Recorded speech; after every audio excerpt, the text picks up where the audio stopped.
Hello दोस्तों, आइए दिशा अकादमी में स्वागत है। आज हम पढ़ने चल रहे हैं भारतीय संविधान में उद्देशिका से संबंधित महत्वपूर्ण प्रश्नों को। भारतीय संविधान में उद्देशिका की भाषा किस देश के संविधान से लिया गया है? तो यह ऑस्ट्रेलिया के संविधान से लिया गया है कि हम भारत के लोग भारत को एक राष्ट्र संपूर्ण प्रभु संपन्न बनाने के लिए जो शब्द दिया गया है वो ऑस्ट्रेलिया से लिया गया है। संविधान की उद्देशिका में अब तक कितनी बार संशोधन किया जा चुका है? तो केवल एक बार संशोधन किया जा चुका है। ऑप्शन डी सही है। 1976 में किया गया था 42वां संविधान संशोधन द्वारा। भारतीय संविधान की उद्देशिका में संशोधन किस संशोधन अधिनियम के द्वारा किया गया था? तो 42वां संविधान संशोधन 1976 में किया गया था।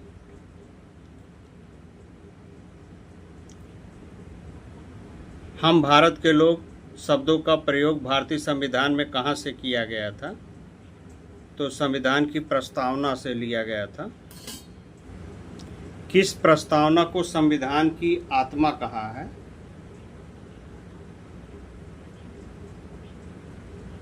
तो ठाकुर दस भार्गव जी ने संविधान की आत्मा कहा है प्रस्तावना को।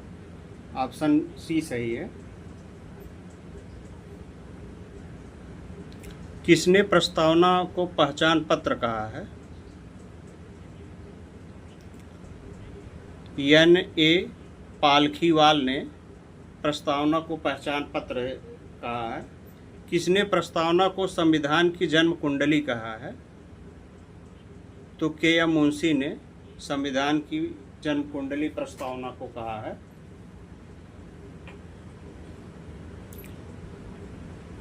भारतीय संविधान का कौन सा भाग संविधान की आत्मा कहलाता है?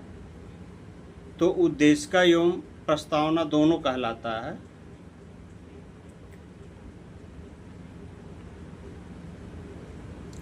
भारत के संविधान की प्रस्तावना किन शब्दों से शुरू होती है? हम भारत के लोग से शुरू होती है।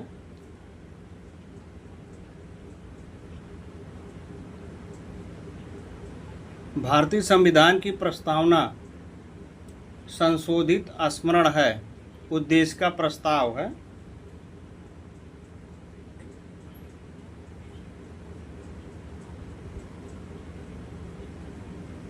संविधान सभा में उद्देश्य का प्रस्ताव निम्न में से किस एक के द्वारा प्रस्तुत किया गया था?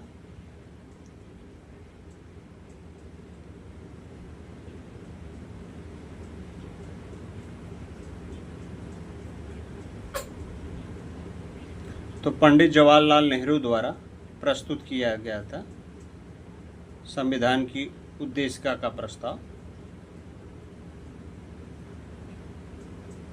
भारतीय संविधान की प्रस्तावना में निम्नलिखित हम भारत के लोग we the people of India से क्या अर्थ निकलता है? तो संविधान का निर्माण भारत की जनता द्वारा हुआ है, इसका ये प्रावधान है, अर्थ है इसका। इसीलिए सभी वर्गों के द्वारा सदस्य चुने गए थे। संविधान की प्रस्तावना के अनुसार भारत किस प्रकार का राष्ट्र है? तो धर्मनिरपेक्ष राष्ट्र है, क्योंकि भारत का अपना कोई धर्म नहीं है। भारत में लौकिक सार्वभौमिक है, क्योंकि संविधान की प्रस्तावना आरंभ होती है हम भारत के लोग शब्द से आरंभ होती है। ऑप्शन डी सही है। संविधान सभा में जवाहरलाल नेहरू द्वारा उद्देश्य प्रस्ताव कब प्रस्तुत किया गया था? 13 दिसंबर 1946 में प्रस्तुत किया गया था।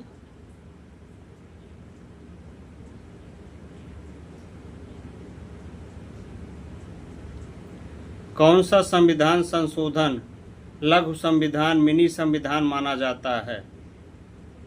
42वां संविधान संशोधन 1976 मिनी संविधान के नाम से जाना जाता है।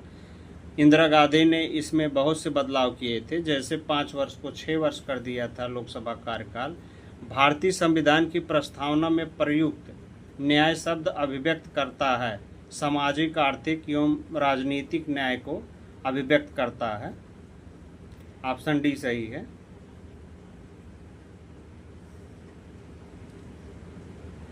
सभी व्यक्ति पूर्णतया और समान रूप से मानव हैं, यह सिद्धांत किस नाम से जाना जाता है?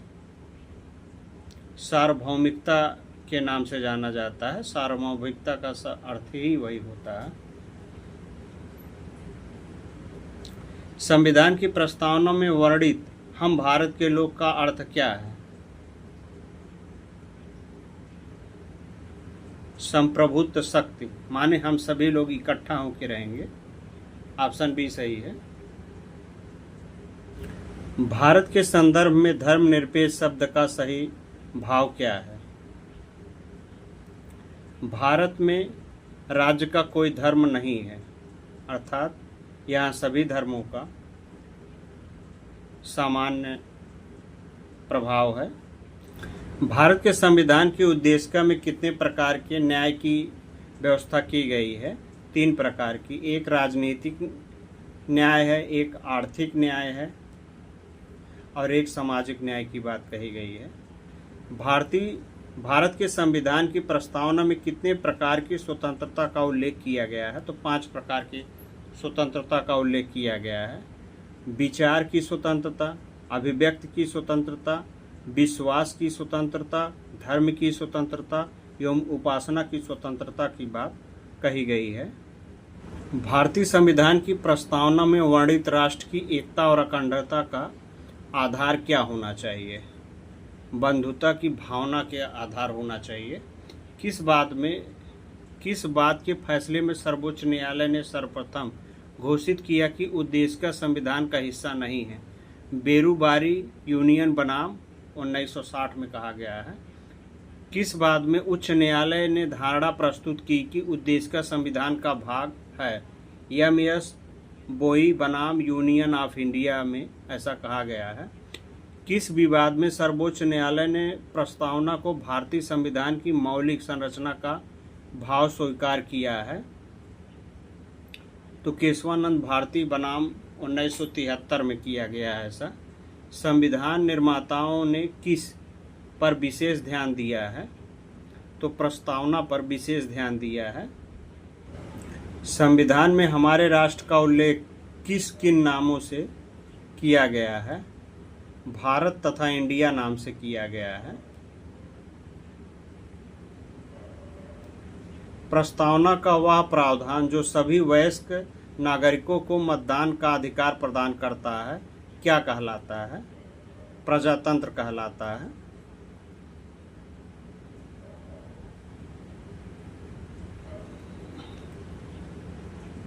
भारतीय संविधान की प्रस्तावना के अनुसार भारत के शासन की सर्वोच्च सत्ता किसमें निहित है? तो जनता में निहित है, क्योंकि जनता ही सरकार को बनाती है हर 5 वर्ष पर। भारतीय संविधान के उद्देश्यों एवं लक्ष्यों, आदर्शों तथा आधारभूत सिद्धांतों का संबंध किससे है? संविधान की प्रस्तावना से है। भारतीय संविधान की उद्देशिका किसका परिवर्तित रूप है? तो नेहरू द्वारा प्रस्तुत उद्देशिका का प्रारूप है।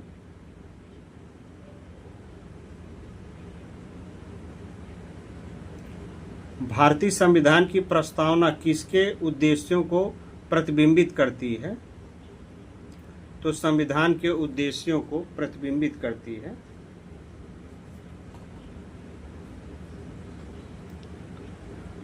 लोकतंत्र का तात्पर्य है कि सार्वभौमिक सत्ता के हाथ में होनी चाहिए, तो लोगों के हाथ अर्थात जनता के हाथ में होनी चाहिए। ऑप्शन बी सही है। निम्नलिखित में से कौन भारत को धर्मनिरपेक्ष राज्य वर्णित करता है? तो संविधान की प्रस्तावना वर्णित करता है।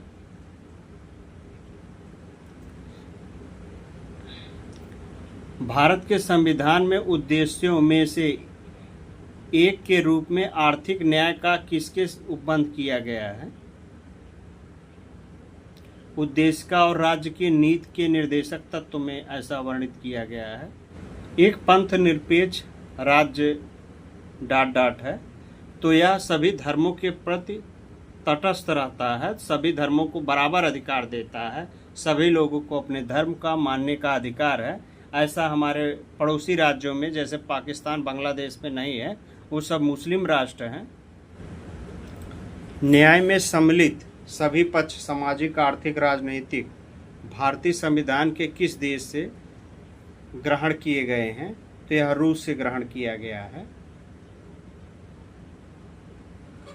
क्योंकि हमारे देश का संविधान पंचमेल खिचड़ी है।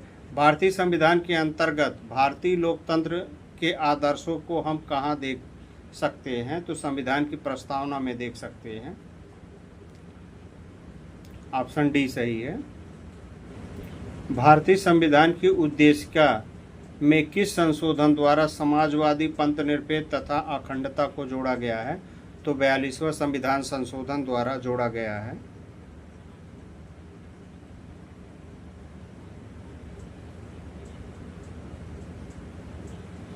भारत में धर्मनिरपेक्ष राज्य को कौन वर्णित करता है? संविधान की प्रस्तावना वर्णित करती है। ऑप्शन सी सही है। भारतीय संविधान के अधिकार में के स्रोत कौन है? हम अर्थात भारत के लोग संविधान के स्रोत हैं। ऑप्शन सी बी सही है। प्रस्तावना में भारत को एक संपूर्ण प्रभुत्व संपन्न घोषित किया गया है, जिसमें भारत किस प्रकार की सत्ता से पूर्णतया स्वतंत्र है? आंतरिक सत्ता एवं बाह्य सत्ता दोनों से स्वतंत्र है। संविधान की प्रस्तावना के अनुसार न केवल उत्पादों व वर्णित के सभी समाधानों का राष्ट्रीयकरण करना, वरन गरीब व अमीर के मध्य दूरी कम करना, यह वाक्य किस शब्द को वर्णित करता है? तो यह समाजवादी शब्द को वर्णित करता है।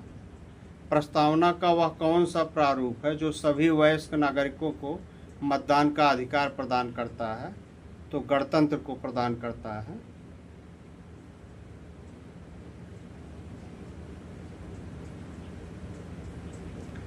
इनमें से कौन भारत के संविधान का भाग है, किंतु वह अन्य भागों से स्वतंत्र होकर इसका कोई विविध प्रभाव नहीं है? उद्देशिका का भारतीय संविधान की प्रस्तावना में भारत को किस रूप में घोषित किया गया है? तो प्रभुत्व संपन्न, समाजवादी, पंथनिरपेक्ष एवं प्रजातंत्र गणराज्य के रूप में वर्णित किया गया है। तो ऑप्शन डी सही होगा, ई सही होगा। भारत के संविधान की प्रस्तावना में प्रयुक्त स्वतंत्रता, समानता एवं बंधुता शब्द किस क्रांति से संबंधित है? तो फ्रांस की क्रांति से संबंधित है, या फ्रांस से लिया गया है। संविधान की प्रस्तावना का विधिक स्वरूप क्या है?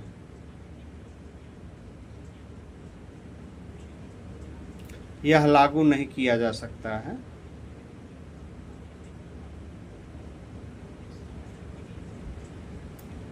भारत के संविधान के निर्माणकर्ताओं का मत निम्नलिखित में से किसमें प्रतिबंधित होता है? तो उद्देशिका में प्रतिबंधित होता है। हम प्रस्तावना में निम्न में से कौन से शब्द का अर्थ यह है कि व्यवहार में हम एक ही परिवार के सदस्य हैं? बंधुत्व शब्द में यह वर्णित होता है। भारत के संविधान की प्रस्तावना के शुरुआती शब्द के संविधान के उधार लिए गए हैं? तो संयुक्त राज्य अमेरिका से उधार लिए गए हैं।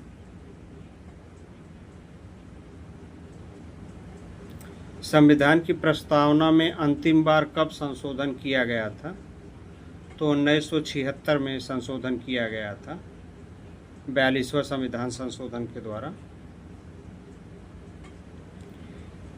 किस केस में यह निर्णय दिया गया कि उद्देशिका संविधान का भाग नहीं है? तो बेरूबारी केस में ऐसा कहा गया है कि उद्देशिका संविधान का भाग नहीं है। निम्नलिखित में से किसने संविधान सभा में उद्देश्य संकल्पना को आगे बढ़ाया? तो जवाहरलाल नेहरू ने आगे बढ़ाया था। भारत के संविधान की प्रस्तावना में कितने प्रकार के न्याय, स्वतंत्रता, समानता, अखंडता का उल्लेख उसी क्रम में किया गया है?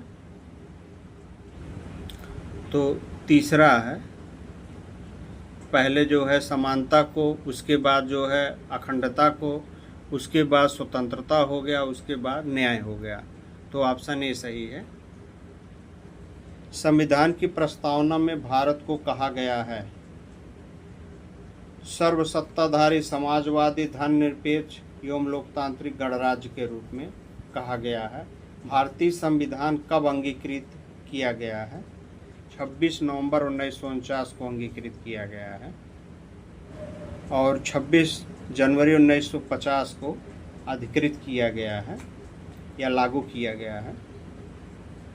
संविधान की प्रस्तावना में प्रयुक्त शब्द सेकुलर का अर्थ क्या है? सभी नागरिकों को धर्म एवं उपासना की स्वतंत्रता का प्रावधान किया गया है। ऑप्शन ए सही है। आप लोगों से रिक्वेस्ट है कि हमारे चैनल को लाइक एवं सब्सक्राइब करें। जय हिंद, जय भारत।